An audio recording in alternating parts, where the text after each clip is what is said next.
Good morning, Har Har Mahadev. સ્વાગત છે મારા નવા બ્લોગમાં. તો ગાઈસ, આજે ત્રીજું નોરતું છે માતાજીનું. તો ત્રીજા નોરતાના સૌને જય માતાજી, જય શ્રી કૃષ્ણ. તો આજે આપણે માતાજીની અખંડ જ્યોતનામું દર્શન કરાવું. પહેલા જોઈ લો, આજે ત્રીજું નોરતું હોય.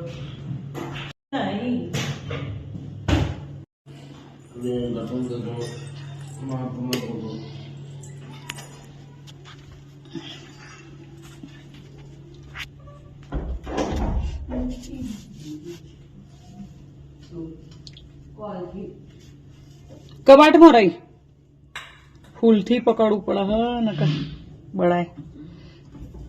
દર્શન કરી લેજો માતાજીના.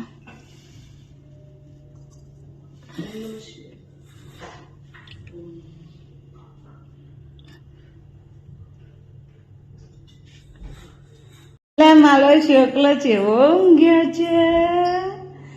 પેલા ચેવો ઊંઘ્યો ભાઈ ઉપર નેહાકા નોખ કે મમ્મી નોકરી જાય એટલે બેડનું આવું બધું ઢોકી દીધું હોય એટલે હોય પીઓપી થાય ને તો આ બધું પડે નહીં.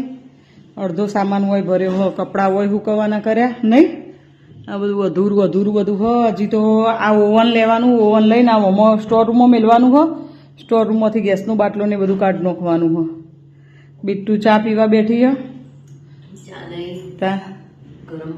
ગરમ પાણી છે. ચા તો પીતી નહીં, ગરમ પાણી ને એવું બધું કરે. નાસ્તો બેન હવે ઉઠ્યા તે બ્રશ કર્યો, પૂરી નાવા ગયા.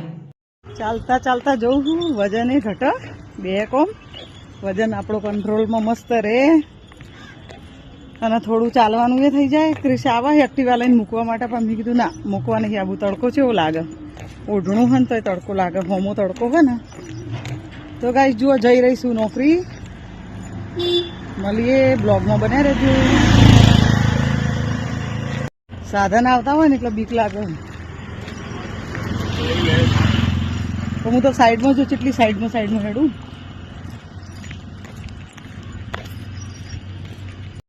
તો ગાઈસ 6:30 વાગ્યાનો ટાઈમ છે અને ક્રિશ મને લેવા આવી ગયો. તો લગભગ બિચારો 6 વાગ્યાનો આવીને બેઠો તો લેવા.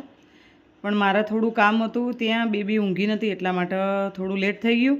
તો હું ક્રિશ બે જુઓ મસ્ત રીતે ઘેર જવા માટે નીકળી ગયો. જેને મેં ઓગળી પકડીને ચાલતા શીખવાડ્યું હતું એને મને ગાડીમાં બેસાડી. તો ગાઈસ 7 વાગ્યાનો ટાઈમ છે અને આપણે જમવાની કરી દઈએ છીએ તૈયારી. જમવામાં બનાવ્યું ગવાર ફળીનું શાક બીટુએ અને મસ્ત બાજરીનો રોટલો બનાવ્યો સાસ જોડે. અને બીટુ હજી ઘઉંની રોટલી બનાવો. હ જુઓ, હવે બીટુ હજી ઘઉંની રોટલી બનાવો.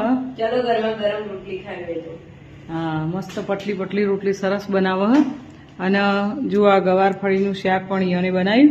કારણ કે હું નોકરી જાઉં એટલે હમણાં બીટુને બનાવવાનો વારો આવ્યો ને બીટુ. બપોરે આજે બના રાતે હું બનાવું.